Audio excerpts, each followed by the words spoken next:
দেখো তোমরা যারা ফার্স্ট সেমিস্টারে পড়ো সেমিস্টার 1 এবং তোমাদের আইডিসি পেপার হিসাবে পলিটিক্যাল সায়েন্স রয়েছে তাদের জন্য কিন্তু আজকের এই ভিডিওটি। দেখো তোমাদের আইডিসি পেপার হিসেবে যাদের পল সায়েন্স রয়েছে তাদের দেখো সিলেবাসটা কী রয়েছে, আন্ডারস্ট্যান্ডিং গভর্নেন্স, অর্থাৎ এটি তোমাদের সিলেবাস।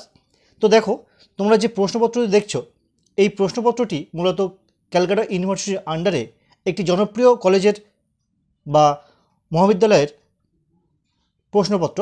তোমরা এই প্রশ্নপত্র দেখে একটা ধারণা করতে পারবে যে তোমাদের এই সিলেবাসের উপর কী ধরনের প্রশ্ন হয় বা তোমাদের প্রশ্ন সাজেশন কী বা কোশ্চেন প্যাটার্ন কেমন হয়। দেখো প্রশ্নমান 50, সময় 2 ঘন্টা। তো দেখে নাও তোমরা এই যে প্রশ্নগুলো রয়েছে এই প্রশ্নগুলো দেখে তোমরা ধারণা করো যে কেমন ধরনের প্রশ্ন হয়। এই প্রসঙ্গে বলি, দেখো তোমাদের আইডিসি পেপার মূলত কলেজেই পরীক্ষা হবে এবং কলেজের প্রফেসররাই এই কোশ্চেনটা করে থাকে। তোমরা কোশ্চেন প্যাটার্ন দেখে বুঝতে পারছো কী ধরনের কোশ্চেন হবে এবং তোমাদের সিলেবাসে ঠিক কী রয়েছে। দেখে নাও, মোট 50 নম্বরের পরীক্ষা, 2টো মডিউল থাকবে, 2টো মডিউল থেকে মোট 50 নম্বর পরীক্ষা ফার্স্ট সেমিস্টার আইডিসি। আশা করি তোমাদের এই ভিডিওটি কিছুটা হলো কাজে লাগলো বা কাজে এলো।